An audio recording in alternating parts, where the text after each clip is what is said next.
Buenas tardes.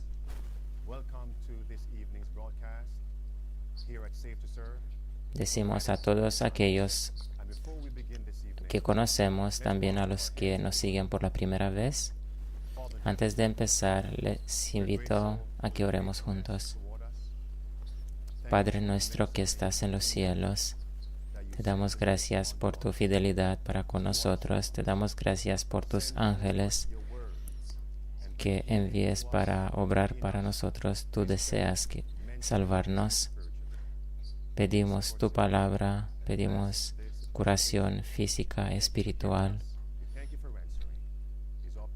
Perdona nuestros pecados, bendice esta presentación. Te damos gracias porque respondes a nuestras peticiones en el nombre de Jesucristo. Amén.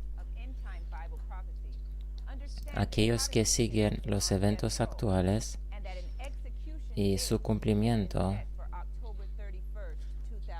el cumplimiento de los eventos proféticos, son familiarizados con la fecha de 31 de octubre de 2017, a donde católicos y protestantes de diferentes ramas, luteranos y otros, desean declarar que la reforma ha terminado. Este año se va a celebrar 500 años desde cuando Martín Lutero ha clavado los 95 tesis en Wittenberg, y se va a declarar que la reforma ha sido cerrada, terminada. Desean matar prácticamente el protestantismo. Sabemos, pero que el protestantismo no ha empezado y ni se ha terminado con Martín Lutero.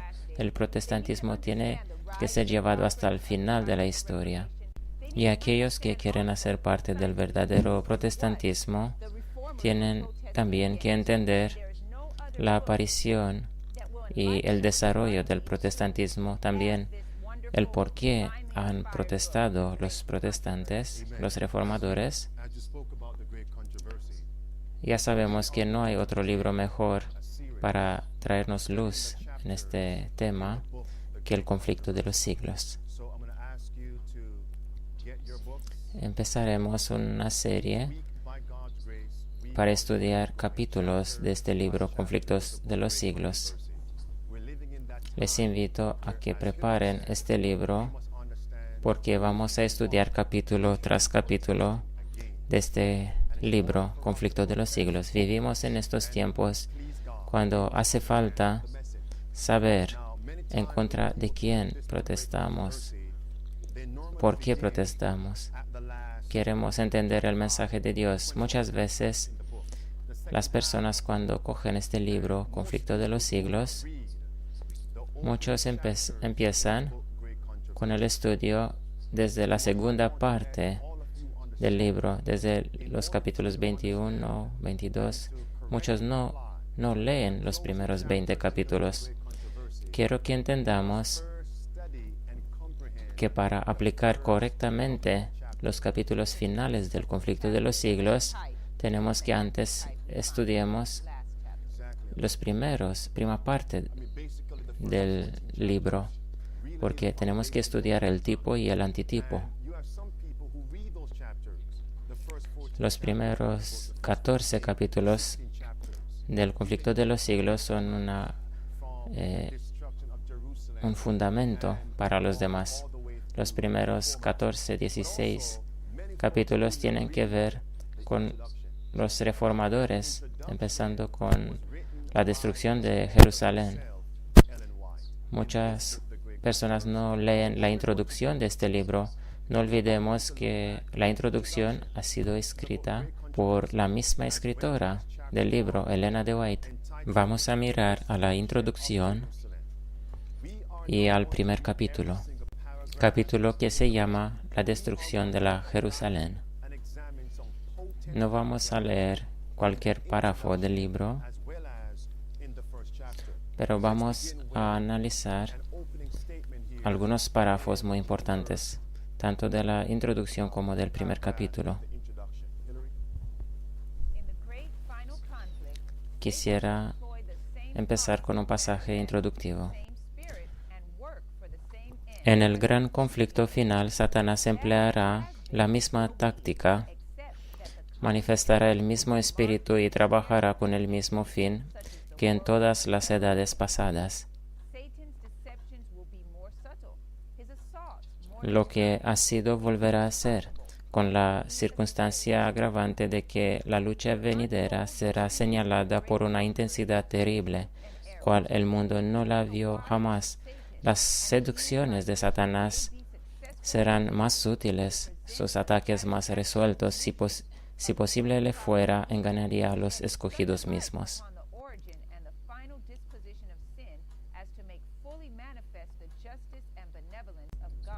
El propósito de este libro es aquel de desarrollar las escenas de la gran lucha entre la verdad y el error, descubrir las tretas de Satanás y los medios de resistirle con éxito, presentar una solución satisfactoria del gran problema del mal.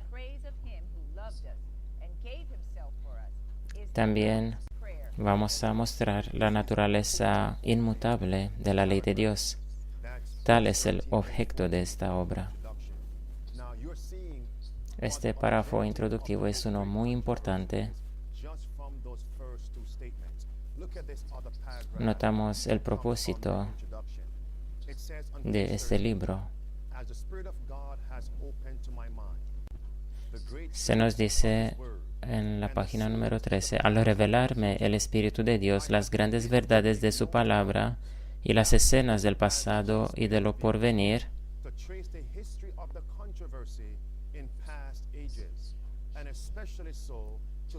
se me mandó que diese a conocer a otros lo que se me había mostrado.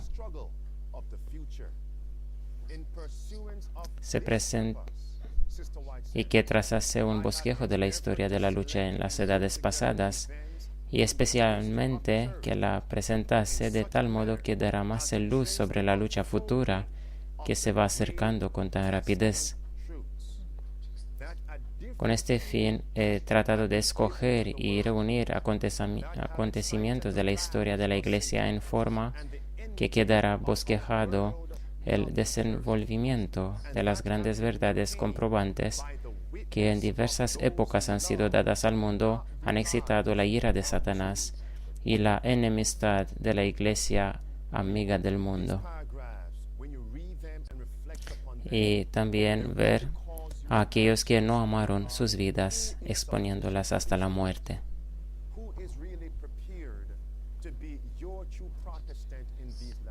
La lectura de un tal párrafo te hace hacer la pregunta, Señor, ¿quién va a resistir hasta el final? Es una gran bendición tener este libro, porque tal como se nos dice en la cita, se nos descubren los engaños del maligno. Por eso es importante leer, meditar en este libro, leerlo con mucha atención. Se nos dice también que el objeto de este libro no consiste tanto en presentar nuevas verdades relativas a las luchas de pasadas edades, como en hacer resaltar hechos y principios que tienen relación con acontecimientos futuros.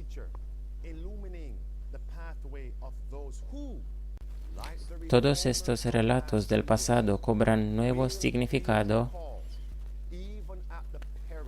y se desprende de ellos una luz que proyecta rayos sobre el porvenir, alumbrando el sendero de los que, como los reformadores de los siglos pasados, serán llamados, aún a costa de sacrificar todo bien terrenal, a testificar de la palabra de Dios y del testimonio de Jesucristo.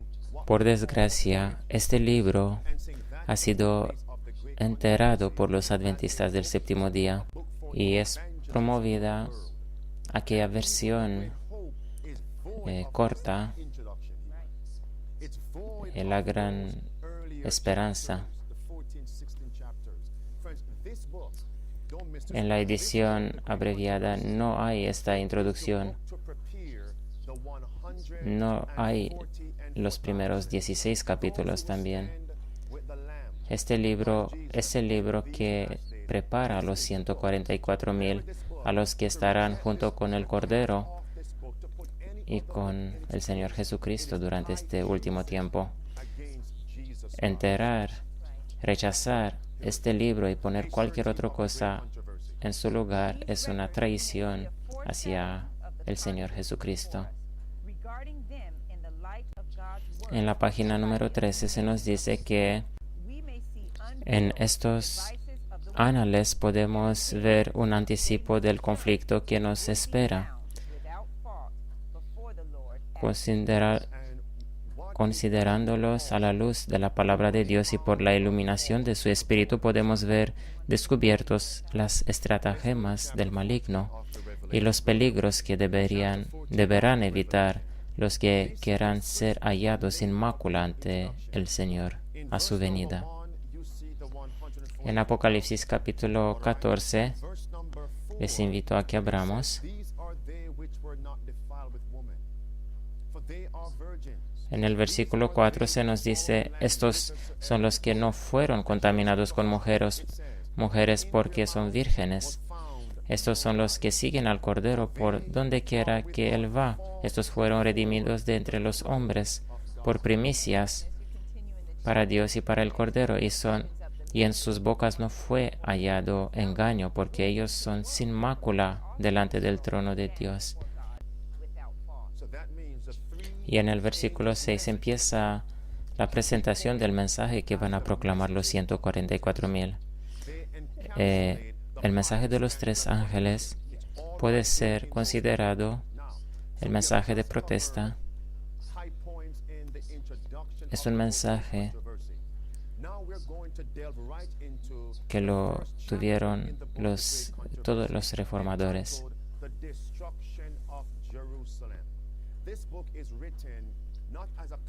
El primer capítulo del conflicto de los siglos se llama La destrucción de la Jerusalén.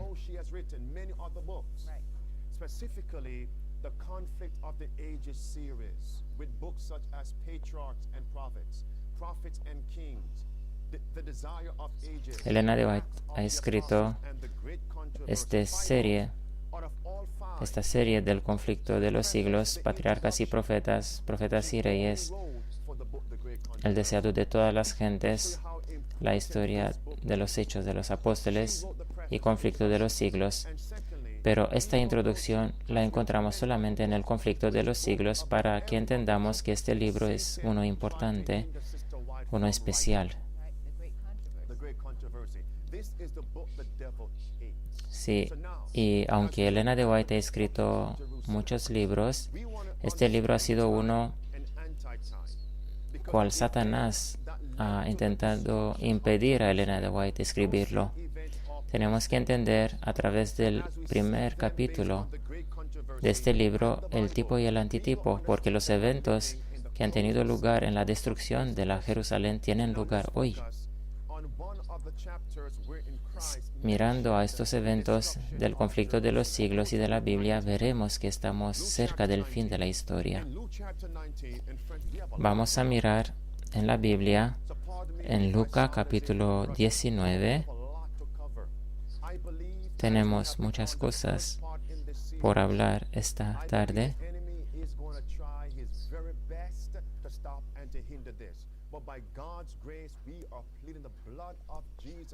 Creo que el enemigo va a tratar de impedir lo que intentamos hacer aquí, pero imploramos la presencia de Dios y los méritos de la sangre de Jesucristo para que a través de su poder, su palabra vaya más adelante y trajera luz. En Lucas capítulo 19 vamos a mirar a los versículos desde 28 al 36. Se llama la entrada triunfal en Jerusalén. Lo primero que les invito a que noten es el hecho de que cuando el Señor Jesucristo ha mencionado acerca de la destrucción de la Jerusalén, lo ha hecho en el primer día de la última semana de su obra en esta tierra. En los últimos versículos 37 y 38 se nos dice algo acerca de la gente, diciendo: bendito es el Rey que viene en el nombre del Señor. La gente gozaba por la venida de Cristo, pero no entendían su venida. ¿Él había venido para reinar como rey? No. Él dijo: si mi reino fuere de este mundo, entonces mis siervos vinieran y hubieran intervenido para salvarme. En Daniel capítulo 9 se nos describe el hecho de que esta semana de la obra del Señor Jesucristo incluía la cruz, su sacrificio como Cordero de Dios. ¿Quieres decir que las personas y los discípulos no han entendido su obra ni siquiera en la última semana de su obra? No, no lo han hecho. Así como pasó, entonces pasará en los últimos días. Ni siquiera los discípulos, que eran los más cercanos al Señor Jesucristo, no han entendido que Él era el Cordero de Dios que iba a ser sacrificado para apartar los pecados del mundo. Aunque Él había contado estas cosas tantas veces y les había dicho que Él tenía que ir, pasar por la cruz, y que los sacerdotes le van a perseguir, los discípulos no han entendido. En el capítulo Las Escrituras, una defensa segura, se nos dice así: las palabras que ellos tenían que recordar habían desaparecido de su mente, y cuando vino el momento de prueba, ellos han fracasado.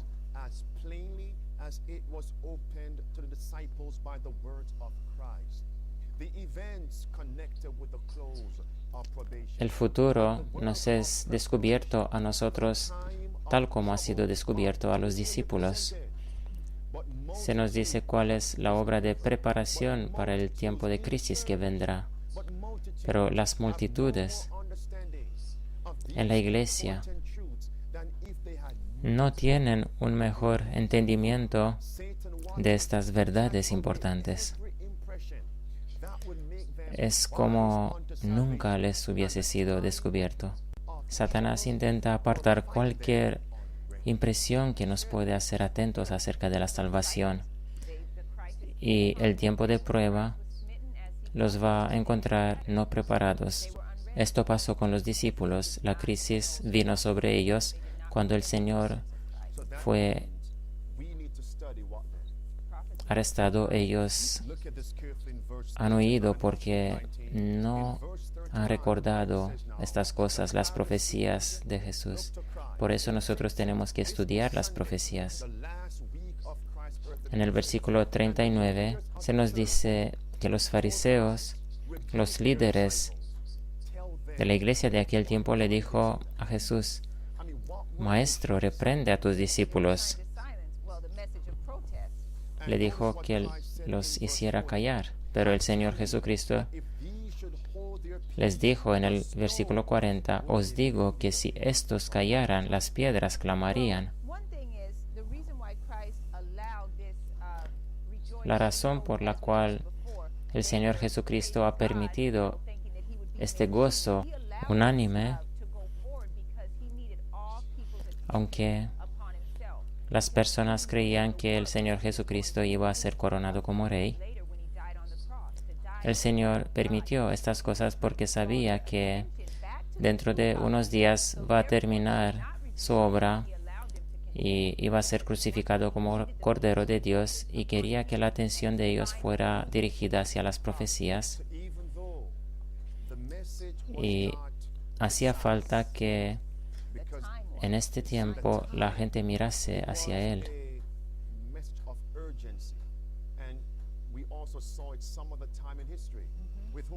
Era un mensaje urgente el que el Señor Jesucristo intentaba transmitir, semejante con lo que había pasado en el movimiento milerita. Se esperaba entonces el regreso del Señor y la destrucción de la tierra, y muchos se añadieron a aquel movimiento, muchos han predicado, se han bautizado. Ellos se han equivocado, pero el tiempo era correcto. El Señor había escondido, ocultado aquel evento de la interpretación profética que produjo el gran chasco, pero el año 1844 tenía un significado especial. En el tiempo de Jesucristo, los líderes han intentado traer al silencio a los discípulos, a que no predicaran más el mensaje. Y en el último tiempo pasa igual.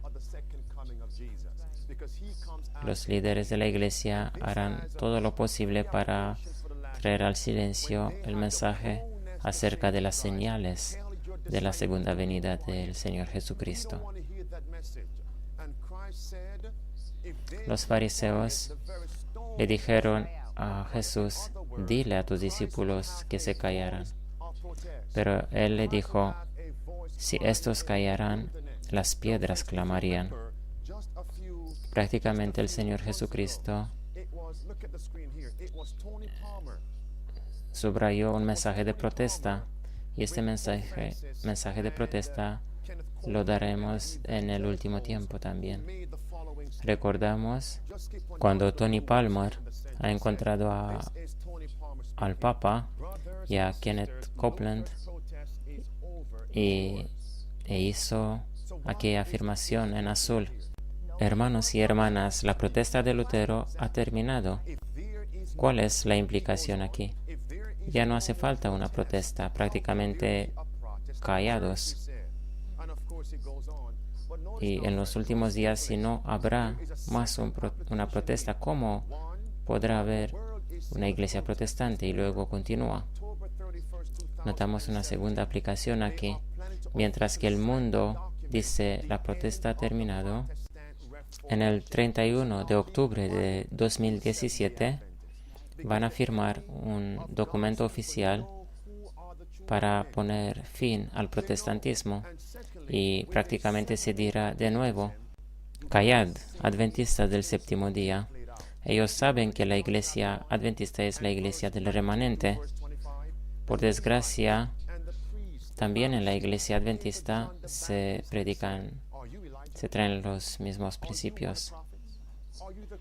Recordamos cuando los sacerdotes y levitas han venido a Juan el Bautista y le han dicho: ¿eres tú Elías? ¿Eres tú el profeta, el Cristo? ¿Por qué entonces haces esta obra? ¿Qué decían ellos?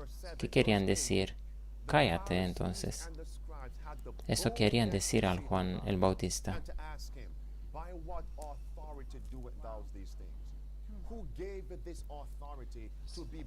También más tarde ellos han preguntado al Señor Jesucristo: ¿quién te ha dado a ti el derecho de predicar y enseñar a los demás a hacer esta obra misionera medical? Prácticamente ellos decían al Creador, al Redentor: cállate, porque Él no había ido a sus escuelas, Él no estaba conectado con sus tradiciones.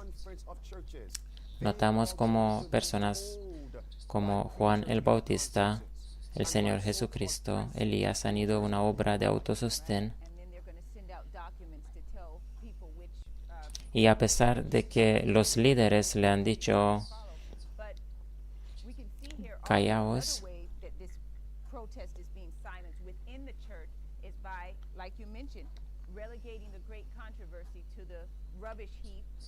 Notamos que otra manera por la cual se está trayendo al silencio el mensaje de Dios es a través de la publicación de una versión corta de este libro, Conflicto de los Siglos, a donde todo lo que menciona el libro acerca del papado está quitado, censurado. Recordad cuando Pilato puso aquella inscripción sobre la cruz del Señor, los sacerdotes protestaron y dijeron: no ponga este mensaje porque él no es el rey de los judíos.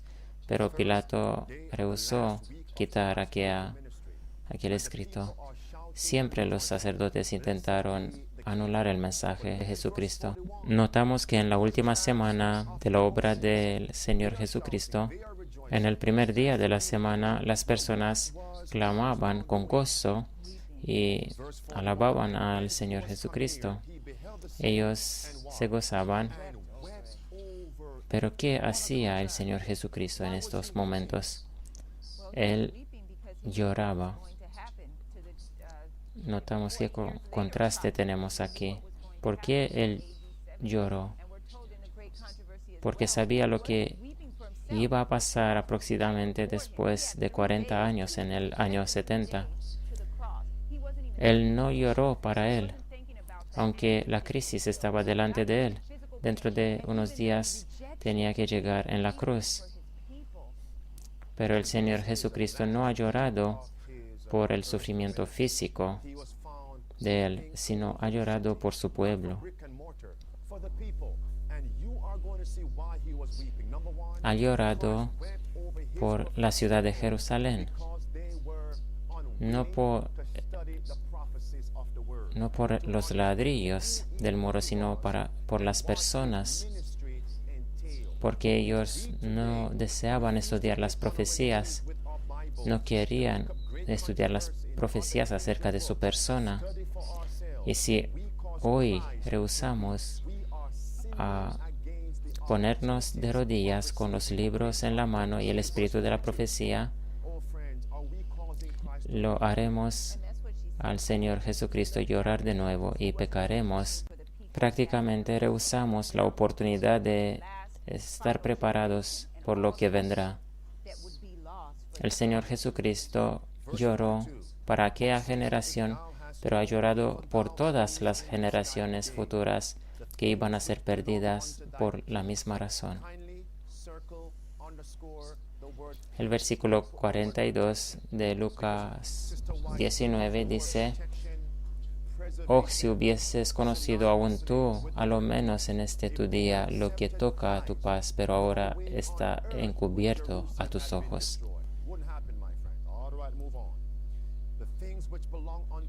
Si los judíos hubiesen escuchado las palabras de Jesucristo, la Jerusalén no hubiese sido destruida.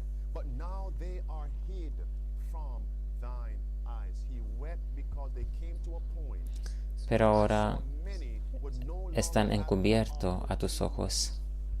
El Señor Jesucristo ha llorado porque llegó en el punto cuando se dio cuenta que las personas no iban a tener la ocasión más de arrepentirse.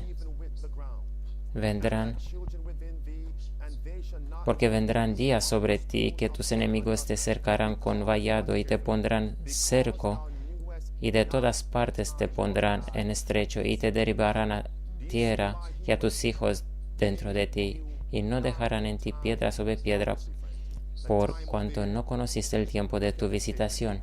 Notamos por qué lloró el Señor Jesucristo, porque no ha conocido el tiempo de su visitación.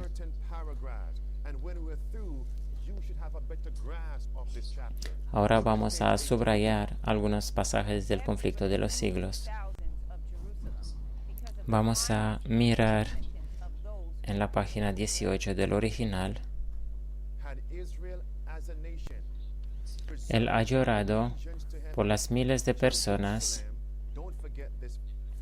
que no estaban preparadas en Jerusalén por la ceguera y la falta de arrepentimiento de aquellos a quien Él había venido para redimirlos.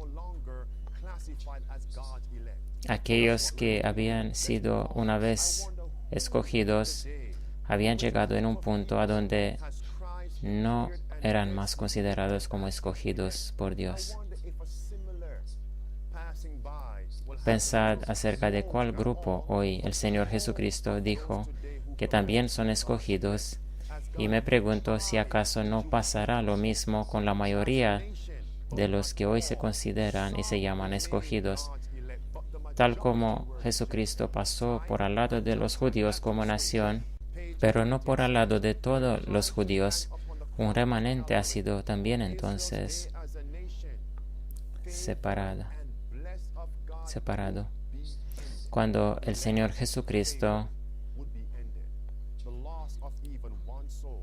estaba crucificado en Calvario, Israel, como nación escogida y bendecida por Dios, iba a terminar. La pérdida de un solo alma es una calamidad infinita y es más importante que los tesoros y las ganancias del mundo entero. Pero cuando el Señor Jesucristo miró hacia Jerusalén, pensando en la destrucción de la ciudad entera, pensad que un solo alma tiene un valor igual a un mundo entero. Pensad qué lloro ha sido el del Señor Jesucristo.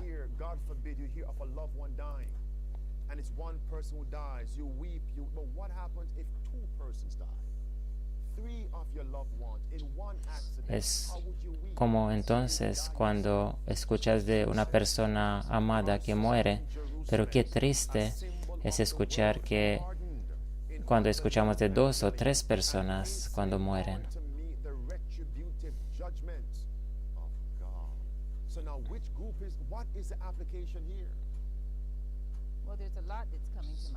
El Señor Jesucristo ha visto en Jerusalén un símbolo para un mundo entero que está endurecido en el pecado.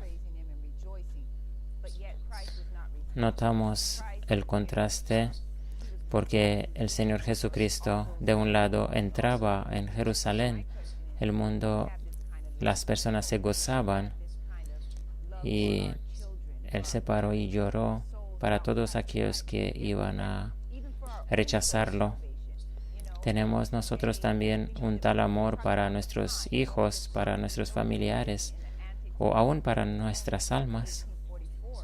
Nosotros hablamos hoy acerca de conocer los tiempos que vivimos. Vivimos en el periodo antitípico del día de expiación, y es un tiempo para estar tristes. Un tiempo cuando tendríamos que estar postrados ante Dios. Pero en nuestras iglesias hay tanta celebración, mientras que tendríamos que tener otra actitud de lloro, de tristeza. Vivimos en verdad un tiempo solemne. Notamos que los escogidos habían tenido parte del favor de Dios. Pero no olvidemos que en estos eventos del primer capítulo podemos leer también las aplicaciones acerca de la Iglesia Adventista del séptimo día, porque los adventistas son la Iglesia de Dios, son los favorecidos. ¿Por qué han sido los judíos una vez favorecidos por Dios? Se nos dice en Romanos que a ellos fueron encomendadas los escritos del Antiguo Testamento, no para que ellos los guardara, sino para que los compartiera al mundo entero. Por desgracia, ellos no han sido santificados por estos escritos. En Romanos capítulo 3 se nos dice estas cosas. La noche pasada no he podido dormir por impaciencia, por las cosas que iba a compartir con ustedes esta tarde. Y le dije a mi esposa, tenemos que empezar una serie de estudio acerca del conflicto de los siglos. Desde 2007 presentamos muchos mensajes y míranos ahora en 2017 y en el octubre está programada aquella ejecución del protestantismo. Por eso es un tiempo apropiado para estudiar seriamente estos principios del protestantismo, del conflicto de los siglos. Necesitamos estudiar, entender y luego compartir estos principios. En Hechos de los Apóstoles, capítulo 13, el apóstol Pablo dice lo siguiente: a vosotros a la verdad era necesario que se os hablase primero la palabra de Dios, mas ya que la desecháis y os juzgáis indignos de la vida eterna, he aquí nos volvemos a los gentiles. El versículo 46.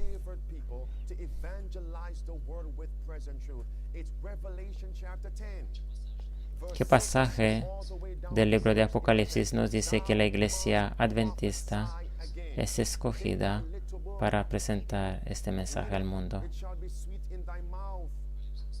En Apocalipsis 11, a donde se nos dice, tienes que profetizar de nuevo. Apocalipsis 10, perdón.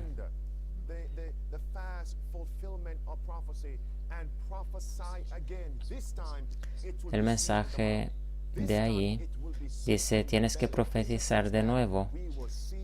Se dice también, tienes que comer, tenemos que comer el libro. Va a ser amarga en el vientre, pero en la boca será dulce.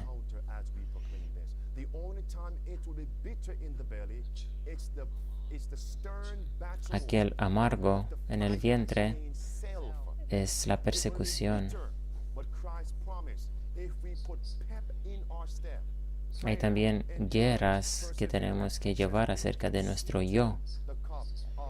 Pero el Señor Jesucristo nos dice que si entramos en estas batallas a través de el estudio de la oración, entonces nuestra vida será endulzada.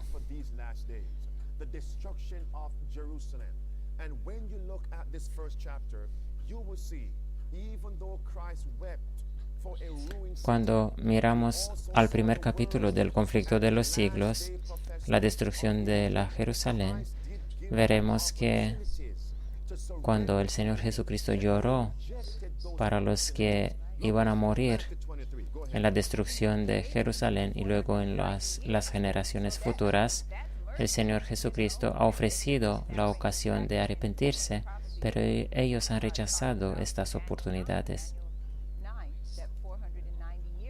Todavía había un tiempo de gracia desde la muerte del Señor Jesucristo hasta el año 70.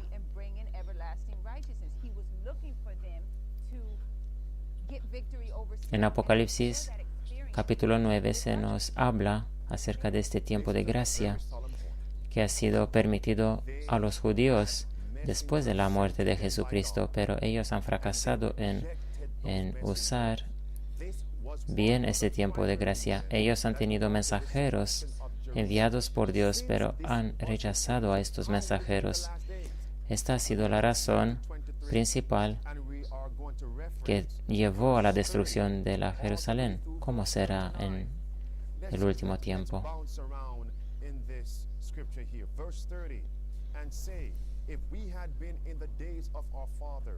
We would not have been partakers with them in the blood of the prophets. Wherefore, Mateo 23:30. Si hubiésemos vivido en los días de nuestros padres, no hubiéramos participado con ellos en la sangre de los profetas. Y el Señor Jesucristo los dice: así que dais testimonio contra vosotros mismos de que sois hijos de aquellos que mataron a los profetas. De cierto os digo que todo esto vendrá sobre esta generación. Oh Jerusalén, Jerusalén, que matas a los profetas y apedreas a los que son enviados. ¿Cuántas veces quise juntar a tus hijos como la gallina junta a sus polluelos debajo de sus alas, y no quisiste? He aquí vuestra casa os es dejada desierta.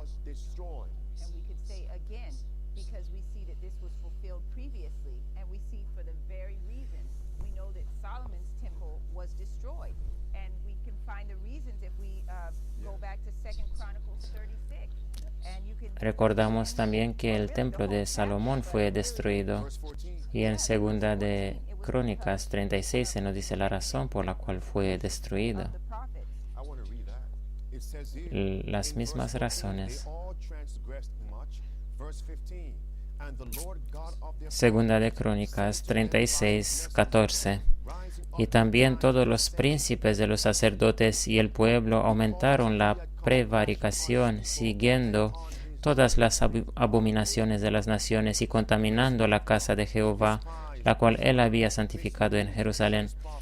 Y Jehová, el Dios de sus padres, envió a ellos por medio de sus mensajeros, levantándose de mañana y enviando, porque él tenía misericordia de su pueblo y de su habitación, mas ellos hacían escarnio de los mensajeros de Dios y menospreciaban sus palabras, burlándose de sus profetas, hasta que subió el furor de Jehová contra su pueblo y no hubo ya remedio.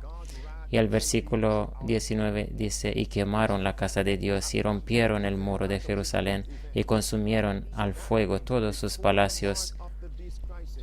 Habrá también de nuevo en estos últimos momentos un derrame de la ira de Dios durante las 7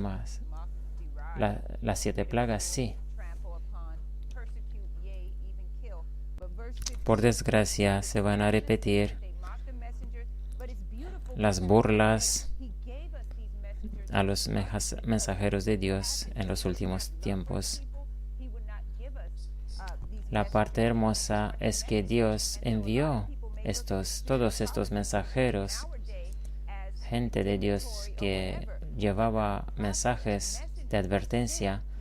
Muchas personas miran al espíritu de la profecía como escritos que nos condenan, pero no olvidemos que estos escritos nos han sido enviados por la bondad de Dios, por su gracia, porque a través de esto se nos ofrece la ocasión de ser advertidos, salvados. Por desgracia, también hoy Dios está burlado cuando los mensajeros de Dios son burlados. Y todas estas cosas muestran que la destrucción está a punto de repetirse.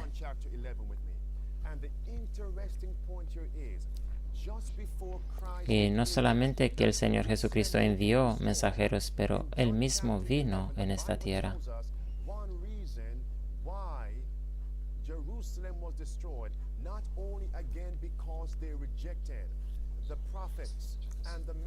En Juan 11 se menciona otra razón por la cual Jerusalén ha sido destruida. No solamente que han sido rechazados los profetas como Juan el Bautista.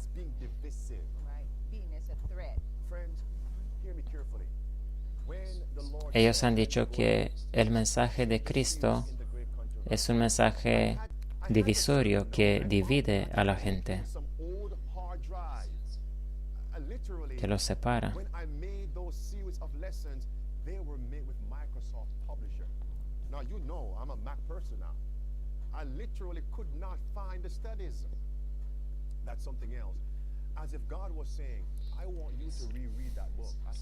Quise encontrar unos estudios que hice tiempo atrás.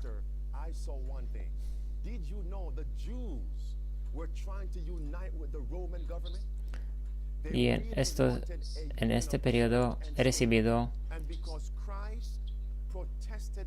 una impresión de parte de Dios para leer capítulos del conflicto de los siglos, y he descubierto ahora de nuevo esta unión entre la Iglesia y el Estado que ha tenido lugar con la ocasión de la crucifixión del Señor Jesucristo. La página 27 del conflicto de los siglos. Ellos han odiado a Cristo por su pureza y su santidad que descubría sus pecados. Ellos han acusado a Cristo como siendo la causa de las tribulaciones. No olvidemos que también el pueblo de Dios de hoy será acusado en los últimos días, que serían responsables por las calamidades que tendrán lugar. También Elías, Pablo, ellos también han sido considerados responsables por el hambre, por calamidades que tuvieron lugar. ¿Qué tipo de alianza hizo el rey Acab? Una alianza en contra de cual protestó Elías, una alianza entre la Iglesia y el Estado.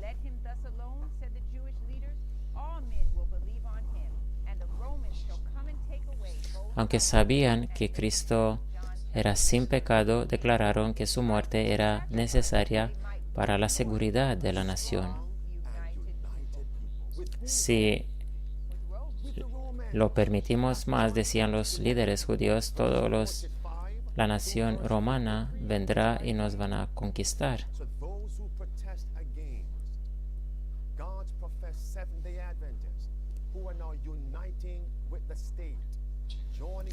Los que protestan en contra de los movimientos de la Iglesia Adventista de unificación con el papado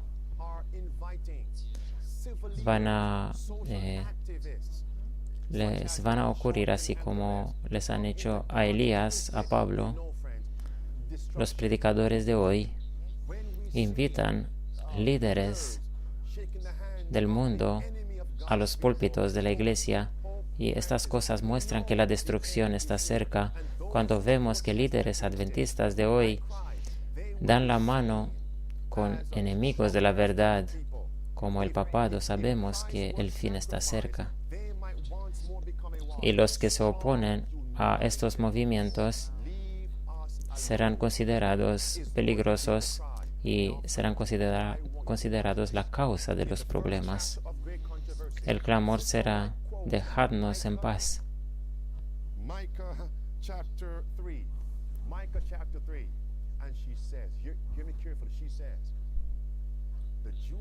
Elena de White también cita a Miqueas en capítulo 3 del conflicto de los siglos. Los judíos pensaban que eliminando al Señor Jesucristo iban a mantener su identidad como nación, iban a ser proteger, pero justamente lo opuesto ha pasado a esta nación.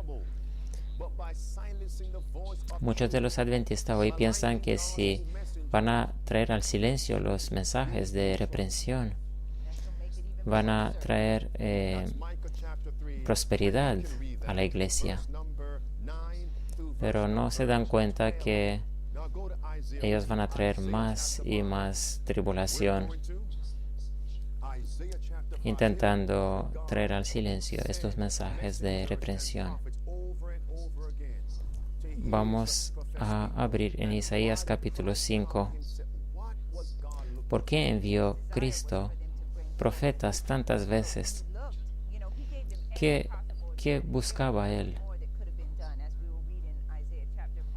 Dios quería que el pueblo trajera frutos. Se nos dice en Isaías capítulo 5 que Dios hizo todo lo que pudo para ayudar al pueblo a traer buenos frutos, pero por desgracia no trajo frutos buenos. Y se hace la pregunta, ¿por qué hizo ella uvas salvajes cuando yo esperaba uvas buenas? En Isaías 5, desde 1 al 7, el pueblo de Dios judío como una viña. Los judíos como pueblo, la mayoría, no han traído los frutos buenos porque han rechazado a Cristo, porque se han separado de la vid verdadera. En Juan 15, con 4, dice el Señor, yo soy la vid verdadera. Si permanecéis en mí, traeréis mucho fruto, porque sin mí no podéis hacer nada. Los judíos no han traído fruto porque han rechazado al Señor Jesucristo. Notad esto. Lo segundo, rechazaron las palabras de Cristo. Juan 15, desde 8 al 10.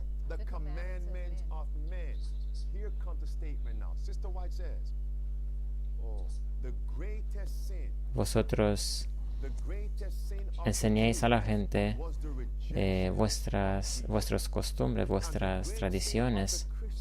La pluma inspirada dice que el pecado más grave de los judíos ha sido el rechazo del Señor Jesucristo, y el peor pecado de las personas en los últimos días será el rechazo de los mandamientos de Dios.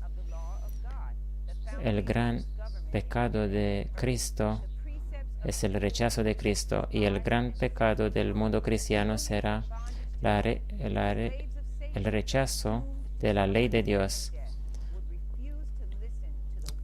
Los fundamentos del gobierno de Jehová será rechazado. Millones de esclavos de Satanás sufrirán la muerte segunda.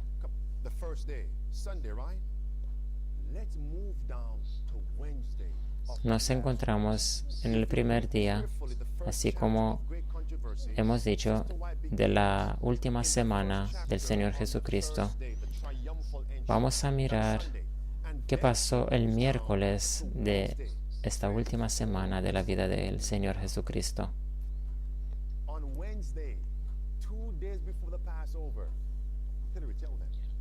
Miércoles, 2 días antes de la Pascua,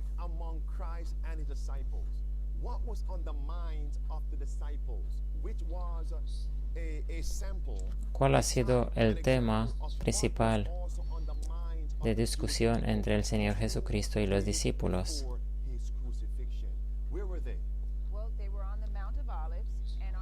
Con 2 días antes de la crucifixión, ¿qué tema hablaban ellos? Estaban en el monte de los Olivos. Desde ahí se veía aquel templo muy hermoso. Los discípulos estaban tan impresionados por la hermosura del templo, porque el rey había hermoseado el templo. Y con 2 días antes de la crucifixión,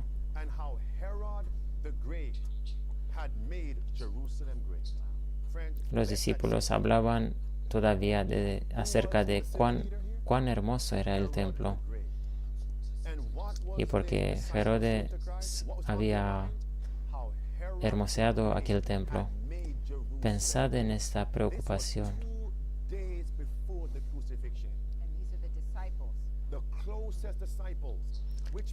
Solamente con 2 días antes de la crucifixión, ellos pensaban en cuán grandioso había llegado la Jerusalén por lo que había hecho Herodes.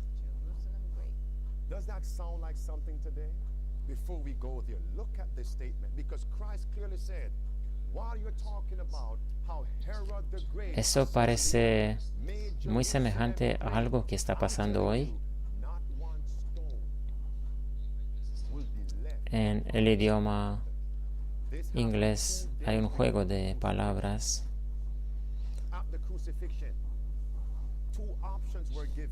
Aunque el Señor Jesucristo le decía a los discípulos que no iba a permanecer piedra sobre piedra de lo que estaban mirando, dentro de solamente 2 días Pilato iba a ofrecer a Barrabás a los judíos.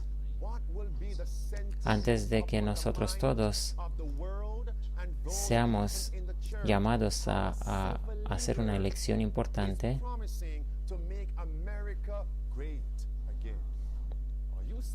en el mundo que vivimos, la preocupación del mundo será uno diferente, el de hacer este mundo y especialmente a los Estados Unidos grande, una nación grande.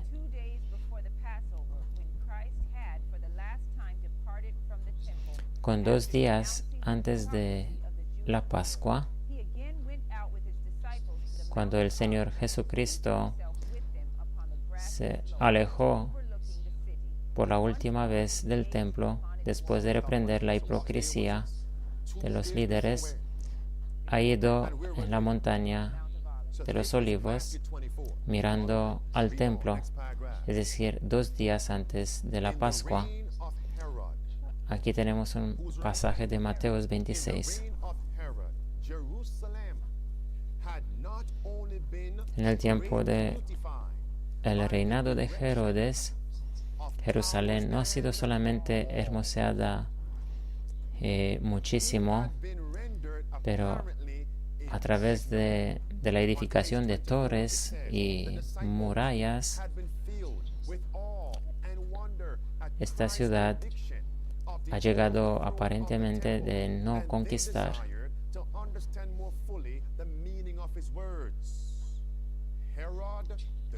Los discípulos han sido llenados de asombro y de preguntas cuando han escuchado la profecía del Señor Jesucristo acerca del templo y quisieron saber más acerca de esto. Y Herodes el Grande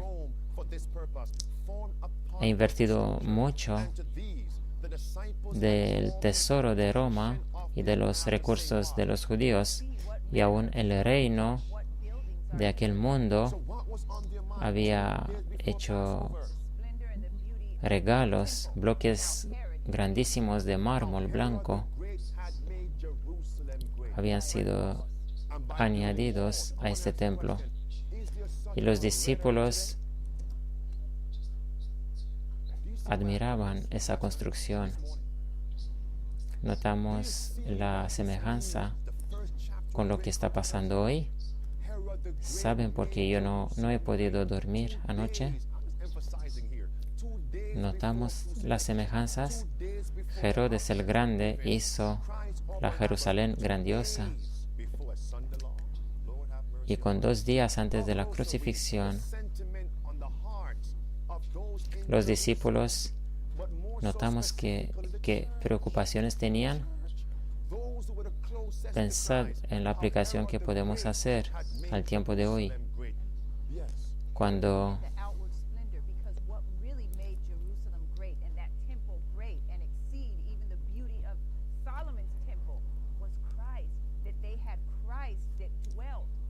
de verdad Herodes hizo que la Jerusalén fuese grande, grandiosa, tal como muchos miran hoy al eslogan que Trump quiere hacer a la nación americana grandiosa. El segundo templo ha sido inferior al primer templo construido por Salomón. Pero mirad ahora a los discípulos como están asombrados de la hermosura de la Jerusalén y de la manera como Herodes había conseguido hermosear ese templo y hacer la Jerusalén de nuevo grandiosa.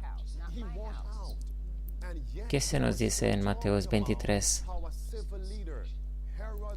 el Señor Jesucristo salió fuera del templo y declaró que se os deja la casa vacía. Y los discípulos todavía pensaban que Herodes el Grande había hecho el templo grandioso. Herodes el Grande era un líder civil que había hecho la Jerusalén grandiosa. También como hoy se habla de Donald Trump, que dice, vamos a hacer a América de nuevo grandiosa.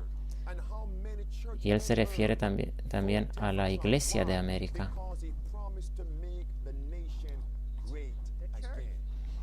Pensad en cuántos miembros adventistas han votado por Donald Trump, porque él ha prometido que iba a hacer América grandiosa de nuevo.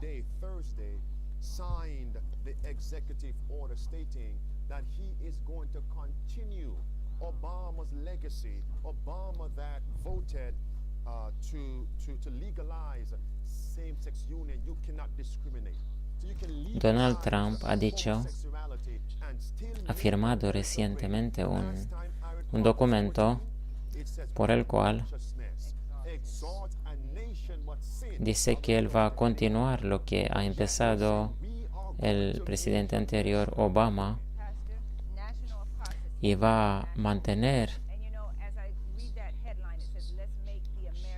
la abominación de los matrimonios homosexuales, y dice que a pesar de eso puede hacer América grandiosa. Apocalipsis 13 nos dice que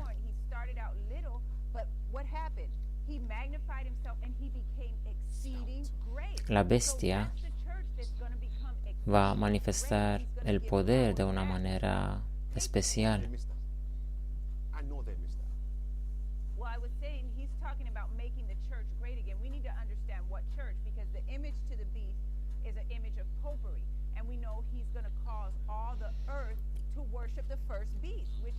Cuando Donald Trump dice que va a ser también a la iglesia grande de nuevo, tenemos que entender a cuál iglesia se refiere, a la iglesia romano-católica, porque esto se nos dice en Apocalipsis 13.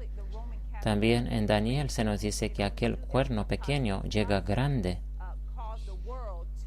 Prácticamente la profecía nos anuncia que la iglesia que Donald Trump dice que la va a hacer grandiosa es la iglesia romano-católica.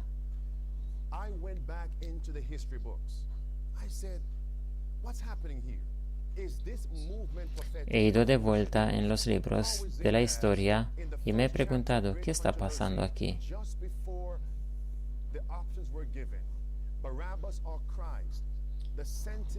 Me he preguntado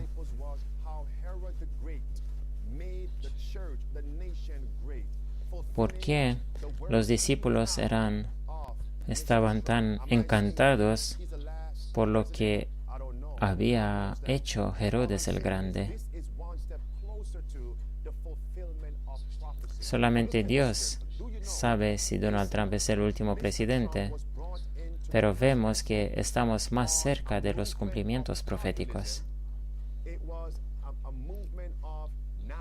Donald Trump ha sido instalado como presidente por estos movimientos populistas y nacionalistas, acentuando el hecho de que América es grandiosa, este orgullo de ser americano.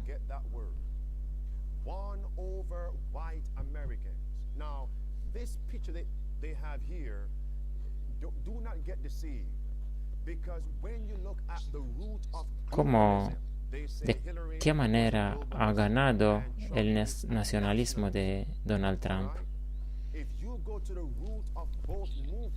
Hillary Clinton ha sido considerada como una representante del globalismo, mientras que Donald Trump era un símbolo del nacionalismo. Y cuando miramos a estos movimientos nacionalistas, vemos la misma raíz del catolicismo.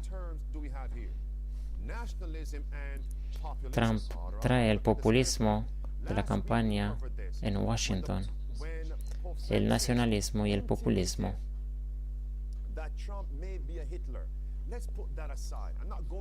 Papa Francis, recordamos, dijo que Donald Trump puede ser un Hitler, pero miremos a las palabras de abajo. Él también ha subrayado que los líderes populistas del pasado, como Adolf Hitler, de la nación nazista alemana, ha sido también apoyada por el pueblo. Notamos el populismo y el nacionalismo.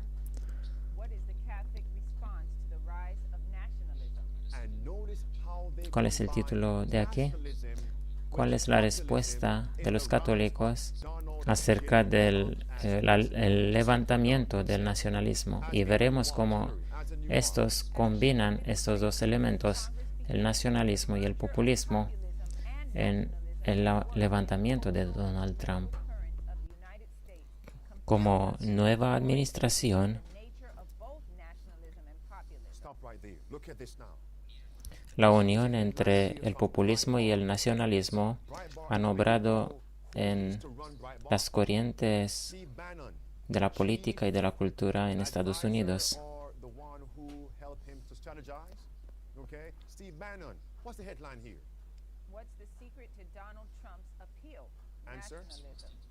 Notamos el título de aquí. ¿Cuál es el secreto del éxito de Donald Trump? El nacionalismo.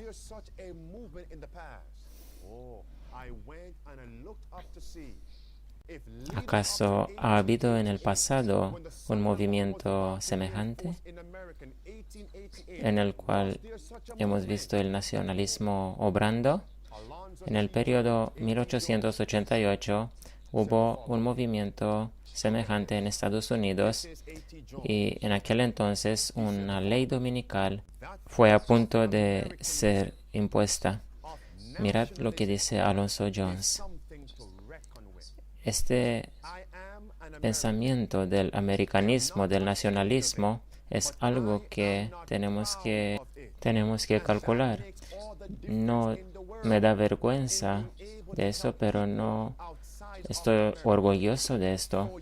Y esto hace toda la diferencia en el mundo, en ayudarles a las personas que están fuera de los Estados Unidos, porque si coges a alguien que está orgulloso de que es americano, esto levanta una barrera entre él y cualquier otra persona que no es americana. Notamos las semejanzas con lo que está pasando hoy. Cualquier persona que ha estado en un país extranjero sabe esto. Dificultades para cuales hace falta años para quitarlos del medio han sido creadas por aquellos que han guardado un espíritu nacional. Es una parte de la Roma pagana. El nacionalismo le pertenece a la Roma pagana. Y esto determinó a la gente adorar al genio humano que a Dios. ¿Es verdad lo que dice Alonso Jones ahí? Seguramente. Esta cosa, el nacionalismo, es algo tan endurecido en las personas porque se pega al corazón mundano. A veces esto ha sido enseñado en nuestras escuelas. En los libros de historia de Estados Unidos ha sido entretejido en nuestras vidas y ha hecho nuestros corazones que tengan este espíritu de lucha.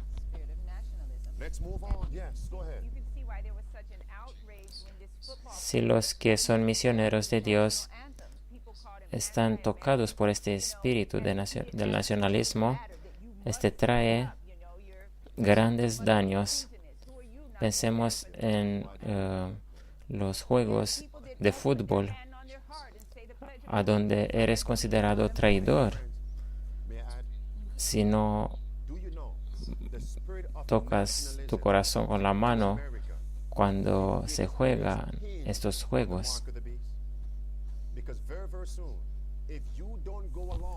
El espíritu del nacionalismo está muy conectado con la marca de la bestia.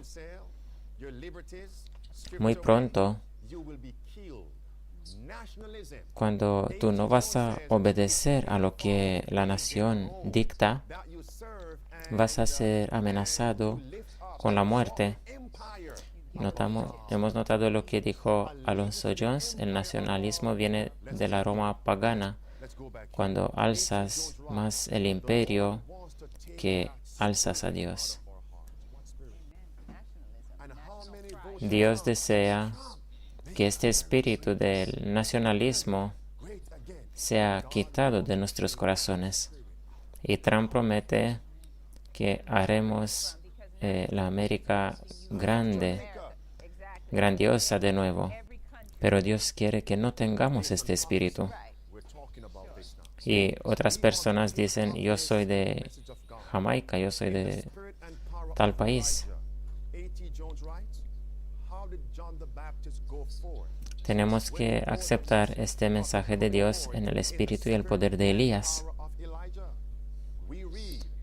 ¿Cómo ha ido Juan el Bautista adelante? Cuando trajo aquel mensaje de la venida del Señor Jesucristo en el espíritu y el poder de Elías.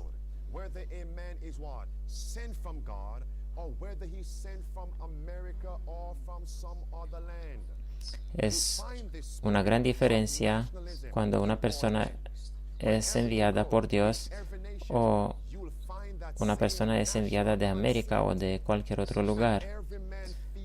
Encuentras el espíritu del nacionalismo en cualquier país a donde vas. En cualquier nación vas a encontrar este sentimiento nacionalista.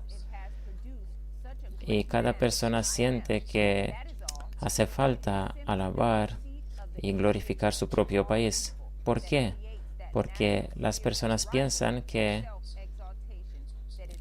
una tal nación ha producido una persona como soy yo. Es simplemente un engaño que produce este espíritu de rivalidad y de exaltación propia que está al origen de todos los problemas del mundo. Es decir, ¿qué cosa está en la raíz de casi cualquier guerra? Este sentimiento de nacionalismo.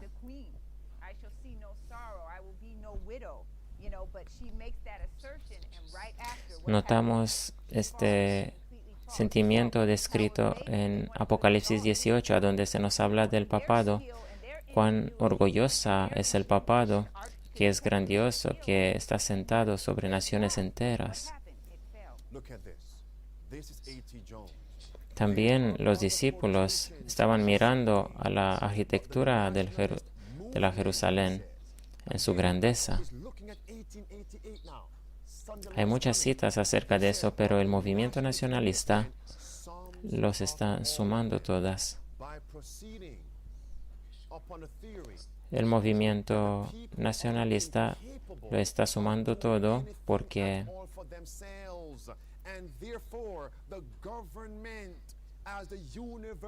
se subraya la teoría que el pueblo, las personas son incapaces de hacer algo ellos para ellos mismos, con la excepción del gobierno del país donde están.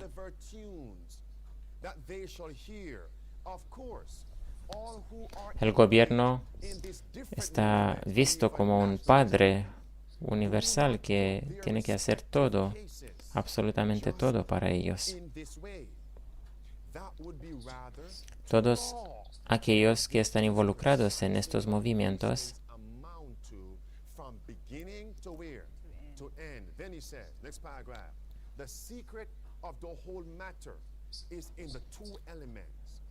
se ponen en una situación muy delicada. El secreto del problema entero está en dos elementos. Uno de los elementos es la incapacidad del pueblo y el otro es la personalidad o la divinidad del gobierno.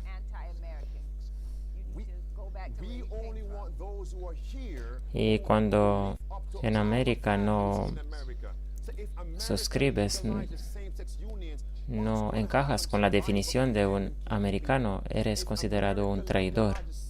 Si América legaliza los matrimonios homosexuales y luego van a legalizar el domingo y tú no apoyas estas cosas, vas a ser considerado antiamericano. El eslogan de hoy es: hagamos América grandiosa de nuevo, pero nosotros tenemos que llamar a América al arrepentimiento.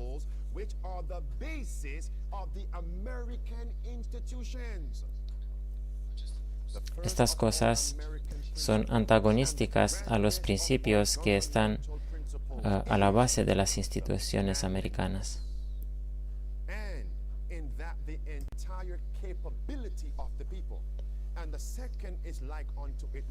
El primer elemento y el más grande de los principios gubernamentales es justamente la capacidad del pueblo, y el segundo, semejante a él, es la subordinación absoluta.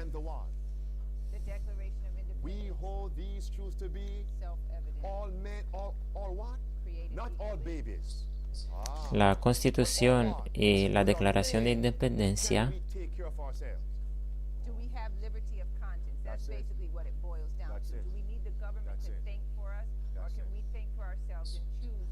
son fundamentales en América. La gente tiene que darse cuenta que son llamados a ser hombres verdaderos y no niños.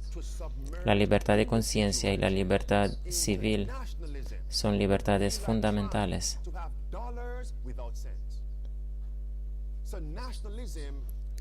Hundir el individualismo en nacionalismo es como intentar tener dólares sin céntimos. No puedes anular los individuos en el deseo de levantar este nacionalismo. Es paganismo. Y notamos que ambas tendencias, el nacionalismo y el globalismo, son dañinas. En la Torre de Babel ha habido también ese orgullo nacionalista.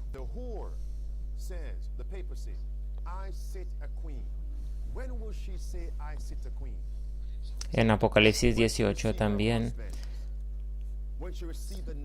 la gran ramera dice que ella está sentada como reina sobre las naciones.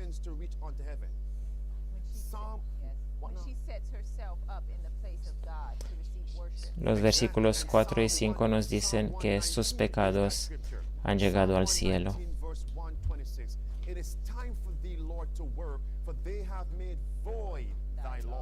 So when a Sunday law is enforced, she would not proclaim, I sit as a queen, nationalism. But for her to sit as a queen, somebody must give her her power back. Who is that?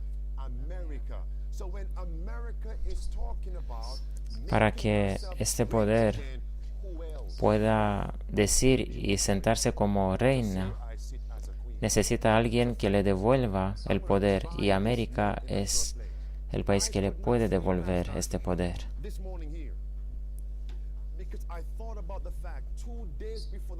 No he podido dormir bien anoche porque he pensado al hecho de que, como los discípulos, con 2 días antes de la Pascua, estaban pensando en Herodes el Grande, que hizo la Jerusalén grandiosa, aunque el Señor Jesucristo les había dicho que no iba a permanecer piedra sobre piedra, Donald Trump también promete lo mismo, que va a ser tanto América como la Iglesia grandiosas. Recordamos otro líder que declaró que iba a ser la Babilonia grandiosa, Nabucodonosor. En Daniel capítulo 4 encontramos el mismo asunto. Versículo 30 de Daniel 4. Habló el rey y dijo: ¿no es esta la gran Babilonia que yo edifiqué para casa del reino con la fuerza de mi poder y para gloria de mi grandeza? Y en el 31, aún estaba la palabra en la boca del rey cuando descendió una voz del cielo diciendo: a ti se te dice, rey Nabucodonosor, el reino es traspasado de ti. El presidente dice ahora: haré a América de nuevo grandiosa, y el mundo está mirando a él, este orgullo nacional.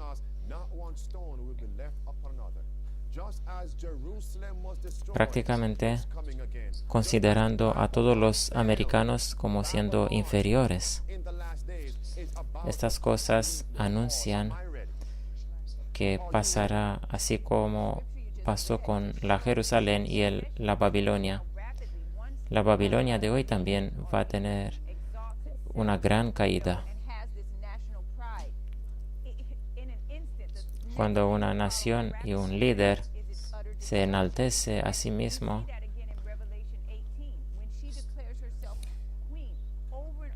la destrucción vendrá pronto.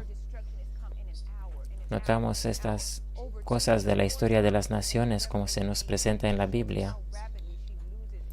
Y notamos como escribe en Apocalipsis como esta caída plena de la Babilonia va a tener lugar en una sola hora.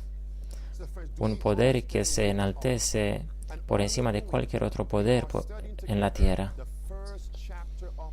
¿Entendemos nosotros a dónde estamos? Estudiamos juntos el primer capítulo del conflicto de los siglos y hemos visto que antes de la crucifixión del Señor Jesucristo, los discípulos miraban cómo Herodes el Grande había hecho la Jerusalén grandiosa.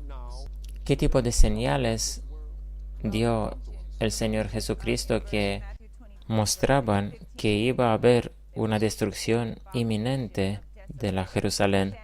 En Mateo 24, los versículos 15 y 16.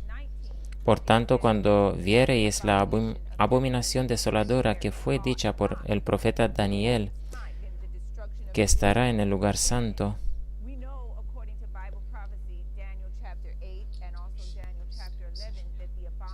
Entonces se sabía que la destrucción de la Jerusalén estaba muy cerca.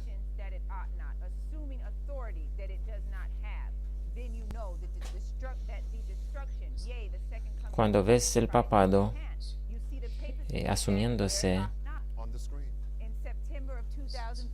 posiciones que no debería de tenerlos, entonces este asunto es como anunciar el hecho de que la destrucción está muy cerca.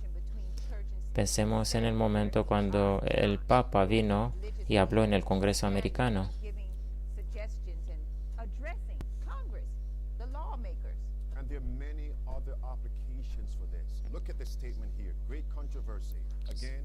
Papa Francisco se dirigió al Congreso, a los legisladores.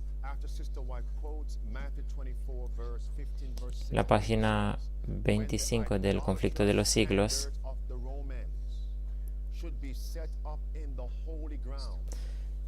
cuando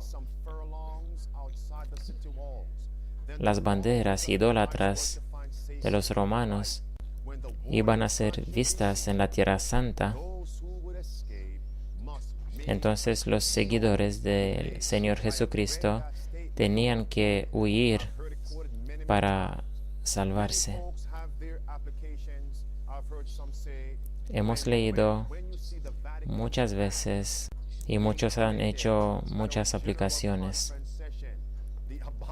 Algunos han dicho, cuando veréis la bandera del Vaticano en la conferencia general, entonces es un cumplimiento de esta profecía.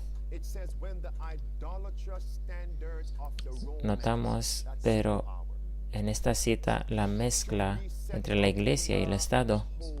Aquí se habla de aquellas banderas idólatras de los romanos, presentes en tierra sagrada, como es la Iglesia.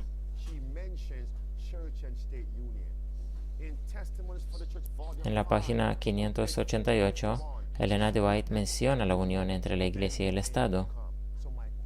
En Testimonios para la Iglesia, tomo 5, de nuevo menciona la unión entre la Iglesia y el Estado como siendo un elemento que está mostrando la inminente destrucción. ¿Vemos nosotros estas uniones entre la Iglesia y el Estado?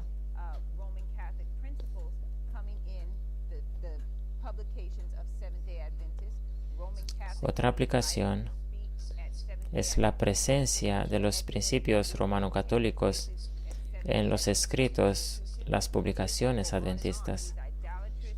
También el movimiento ecuménico, cual está penetrando en las instituciones adventistas. Todos estos muestran las banderas romano-católicas en la Iglesia adventista.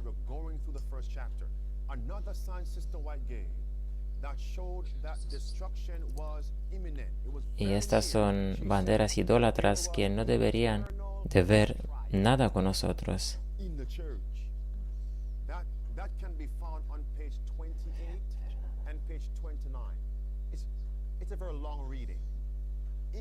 En las páginas 28 y 29 del Conflicto de los Siglos, del primer capítulo, se nos habla de las luchas internas que tenían lugar en las filas de los judíos. Pensemos en cuántas manifestaciones y protestas hay hoy en América y en el mundo, pero hay también en la Iglesia.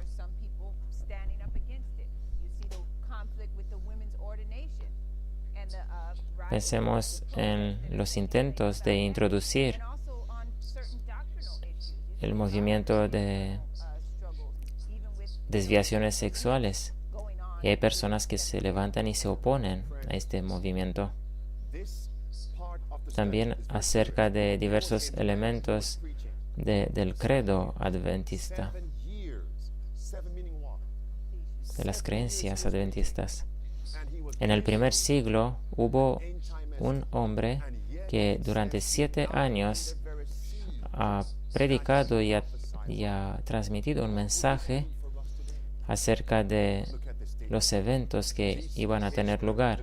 Esta persona, pero murió en el asedio de la Jerusalén. Mirad esta cita. Durante 7 años un hombre recorrió continuamente las calles de Jerusalén anunciando las calamidades que iban a caer sobre la ciudad.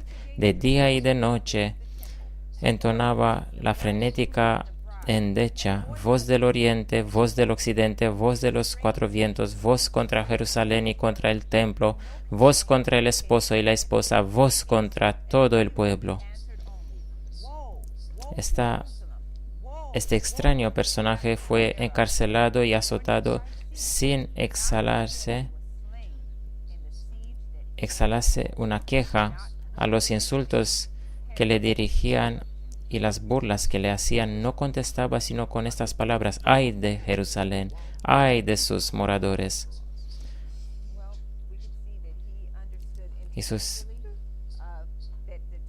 Este murió en el sitio de la Jerusalén, pero ni un solo cristiano pereció en la destrucción de Jerusalén. Lo que vemos aquí es que esta persona conocía la profecía, conocía que el tiempo del juicio de los judíos vino.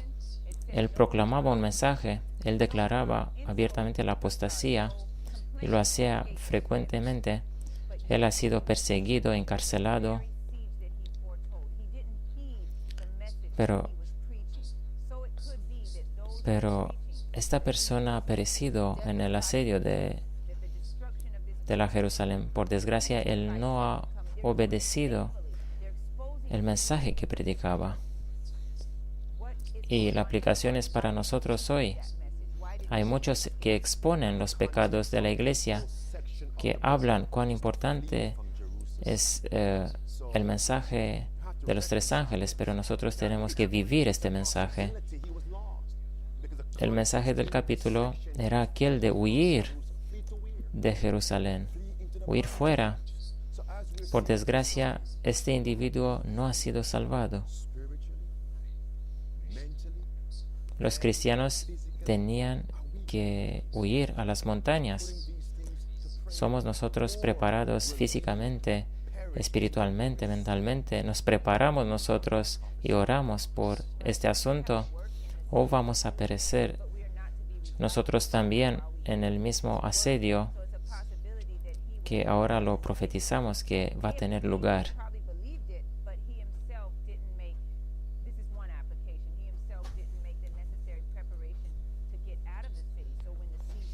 Este hombre estaba en la ciudad, pero no hizo suficientes preparaciones para salir de la ciudad.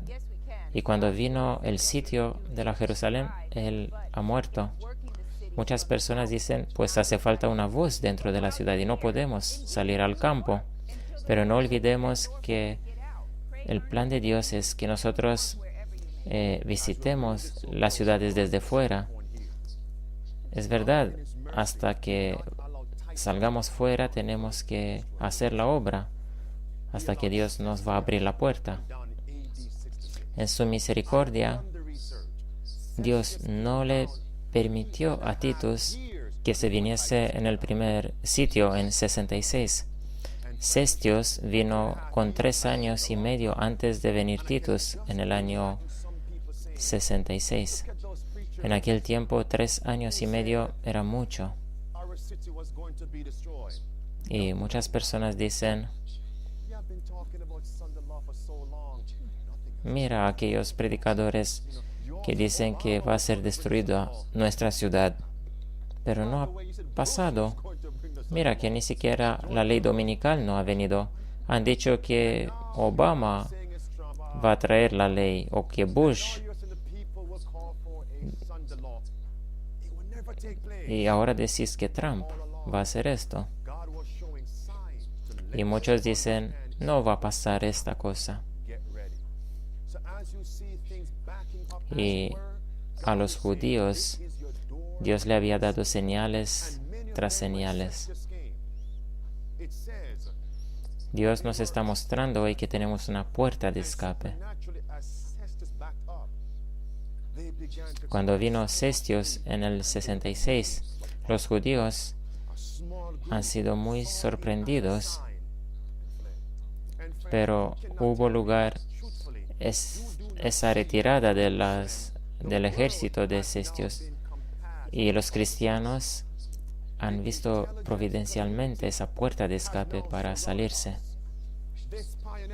Nosotros también somos cercados de armas, de ejército. Todo está espiado hoy, todo está supervisado. Nosotros vemos hoy estas señales en toda parte, en la esfera social, política, financiera.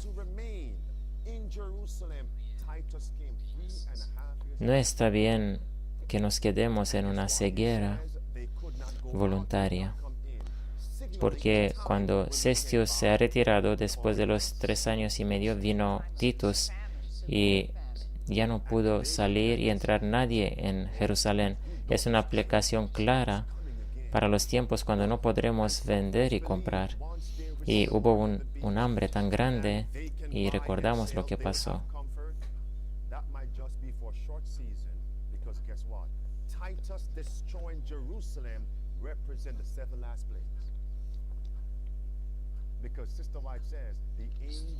La destrucción que Titus trajo sobre Jerusalén representa la destrucción de las 7 plagas en el último tiempo. Se nos dice que un ángel estaba con la espada apuntando sobre Jerusalén. Es una imagen que simboliza las 7 plagas de los últimos días. ¿Estará mi nombre y tu nombre en el libro de la vida? Quisiera mirar en la última página del primer capítulo del Conflicto de los Siglos.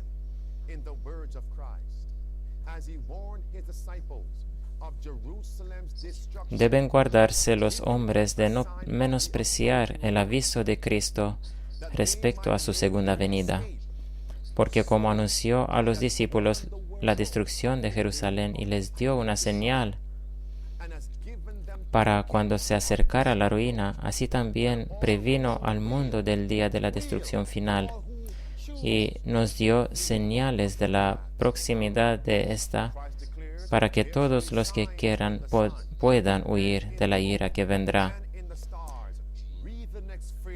Dijo Jesús, y habrá señales en el sol y en la luna y en las estrellas y sobre la tierra angustia de naciones.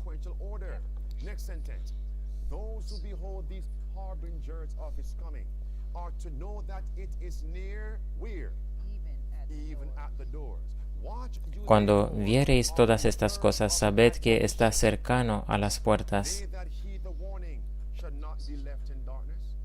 Aquellos que ven estas señales tienen que ver que su venida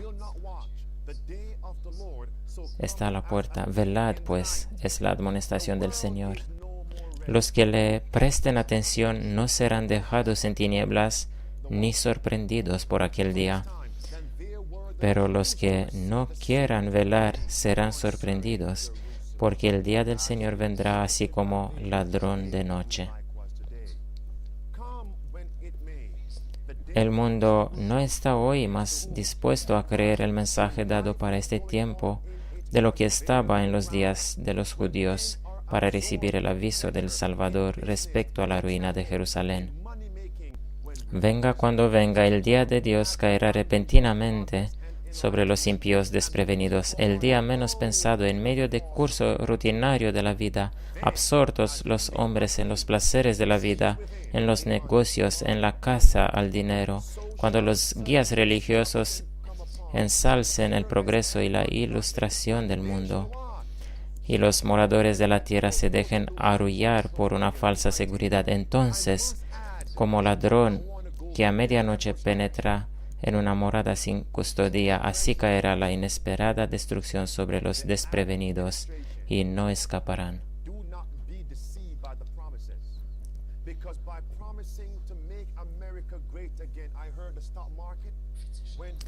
Que no seamos engañados por lo que se le promete hoy a la América, por lo que el presidente y su administración prometen a la América. Algunos, cuando han visto unos cambios positivos en la bolsa, han dicho, ahora es el momento de hacer inversiones y planes. Pero también el Señor Jesucristo advertía que antes de su venida iba a haber un tiempo de prosperidad, de tranquilidad. Solamente Dios sabe si estas cosas van a pasar durante esta presidencia de Trump. Pero Él quiere que estemos preparados para cualquier tiempo.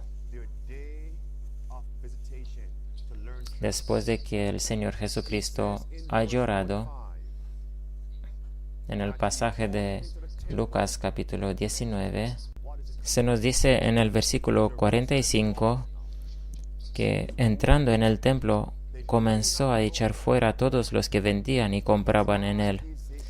Ahora hablamos de la Jerusalén que estaba perdida, una Jerusalén que no ha conocido el tiempo de su visitación. La pregunta es, ¿por qué ha empezado el Señor Jesucristo a limpiar el templo? ¿Qué quiso mostrar? ¿Cuál era el problema? El problema estaba en la iglesia. Hace unos tiempos estudiaba el libro Testimonios para los predicadores, para los ministros. Se nos dice en las páginas 39 y 40 que habrán predicadores estando en nuestros púlpitos con una llama prendida por el enemigo.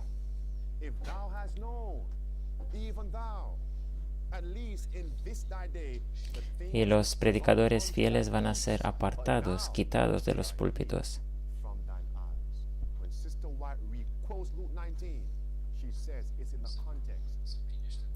Se está cumpliendo prácticamente la profecía que dice, y no han conocido el tiempo de su visitación. Elena de White habla de personas que presentan profecías falsas en nuestros púlpitos. Por desgracia, en estas condiciones, cuando se presentan cosas engañosas desde los púlpitos, no se nos dice que la gente se sale de las iglesias, de las congregaciones, sino se nos dice que los fieles predicadores están apartados.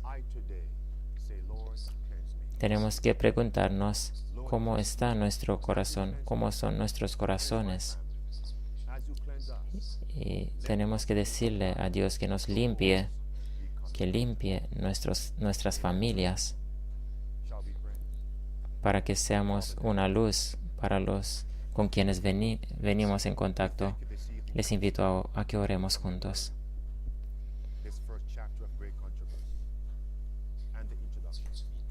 Te damos gracias, Señor, por el estudio de esta tarde, por el primer capítulo del conflicto de los siglos, por la introducción. Te rogamos, ayúdanos a ir adelante, a estudiar con atención y no mirar a estas cosas como una letra muerta, sino como un testimonio que hay vida en tu palabra y hay tantas aplicaciones para la verdad presente.